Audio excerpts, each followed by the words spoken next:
Well, Georgian Court was a wonderful, when I was there, it was very small, and it was a women's college. And thank you, Maggie. It was a women's college, and the atmosphere was peaceful and just, you know, it was a great place to learn and to relax and really absorb everything they had to offer, which was a lot. They offered a lot. It's a good way to just get educated and prepared for life. I had no idea that I would be a makeup artist. I was interested in theater, but then when I went out to California after I graduated from the court, and it was a wonderful experience. It was a whole new world, you know, for me. And I toured, and you know, I was in a lot of plays, and it was good.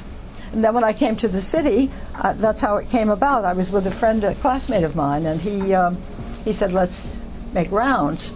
And we made rounds, and he then said, let's go over to NBC. I hear they're hiring. And they were, you know, television was booming in the 50s. And so I went over and filled out an application, and that's how it worked, and that's how it happened. Well, I was on The Guiding Light. I was makeup artist on The Guiding Light, and he was a cameraman. We were shooting, and I went to the stage manager, and I said, I'm going to leave a little early today because I have an errand to do.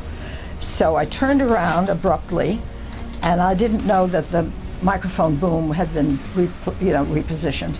And I turned around and hit my head on the microphone boom, and I was wearing glasses, and the glasses broke. And my cameraman came to my rescue, and he picked up the glasses in 2 pieces, and he whispered to me, CBS will pay for these.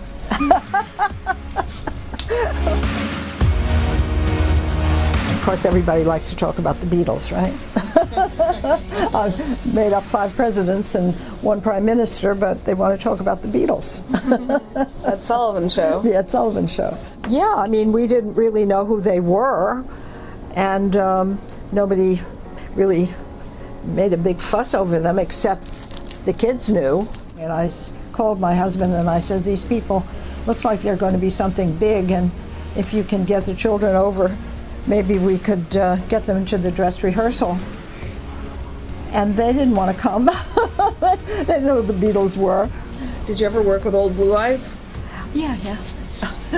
There he is, Frank himself. Yeah, that was another funny story. I was doing some kind of a special.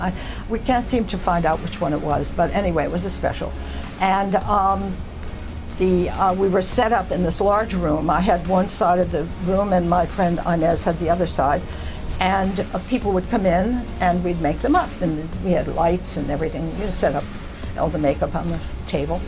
And then it was a quiet moment, and this big man came to the door, gentleman, a dark suit, and he looked at me, and he said, Mr. Sinatra would like to see you in the makeup in his dressing room.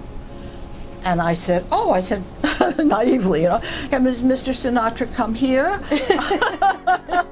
I said, everything is all set up. And I said, and we have a curtain. I could pull the curtain for his privacy. Mr. Sinatra would like to see you in his dressing room. It's a good story. So you understood on the second time around, yeah. So I said, all right, I have to pack up my things and put them in the kit and carry it out there and then unpack again. You know, I was trying to avoid that. And so when I went in, that's when he said, you know, not too much. So I said, no, I understand. And don't get close to the piece. Now, he was wearing a hair piece. And he said to me when I was done, very nice, dear.